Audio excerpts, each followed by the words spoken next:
Sadat Défense. Pack de formation pour l'observation avancée d'artillerie et de mortier. Pack de formation pour les forces terrestres. Pack de formation aux opérations terrestres. Pack de formation de tir de précision. Pack de formation de tireurs d'élite pour missions spéciales. Pack de formation à la protection rapprochée. Pack de formation à la démolition. Pack de formation à la guerre non conventionnelle. Pack de formation aux opérations en zone urbaine. Pack de formation de combat individuel avancé. Pack de formation de surveillance avancée d'artillerie et de mortier. Pack de formation à la lutte anti-char. Pack de formation pour l'observation avancée d'artillerie et de mortier. Sujet de formation. Dans le cadre du cours d'observateur avancé, les stagiaires sont équipés d'armes légères attribuées par leur unité et d'autres matériels de formation tels que des cartes, des boussoles, des jumelles, des outils de calcul, etc. et sont formés d'abord en classe puis dans des systèmes de simulation de formation.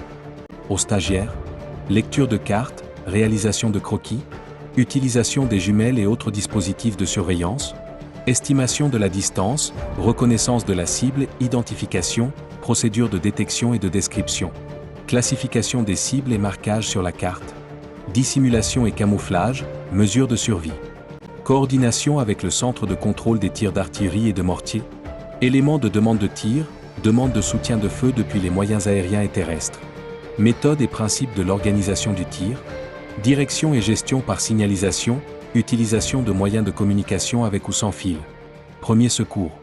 Des formations sont dispensées sur les sujets principaux.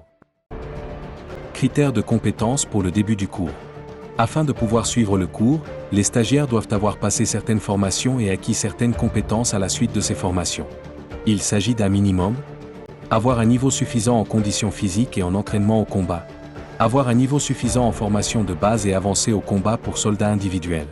Être formé au système de communication avec et sans fil et aux procédures de communication de signalisation. Les stagiaires qui réussissent les tests et les évaluations sont admis au cours d'observateur avancé. Compétences à acquérir à la fin du cours. À la fin des cours d'observateur avancé, les participants. Cartographie, lecture, marquage, mesure, etc. et technique de croquis. Décrire avec précision et rapidité les cibles spécifiées sur le terrain, en les marquant sur un tableau.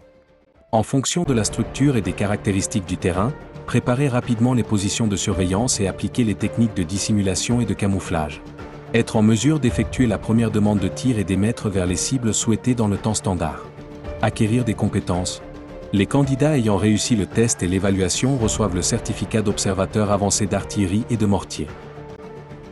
Durée de la formation. Les formations d'observateurs avancés d'artillerie et de mortier se composent d'un programme d'une semaine, comprenant des enseignements théoriques et des systèmes de simulation, suivis de la pratique sur le terrain en extérieur. Par la suite, si possible au cours de l'année, les compétences acquises sont renforcées en donnant de nombreuses occasions de s'exercer en participant au tir des unités d'artillerie et de mortier, qui coïncident avec la phase de tir et d'exercice des unités d'artillerie et de mortier. Qui peut participer à nos formations ?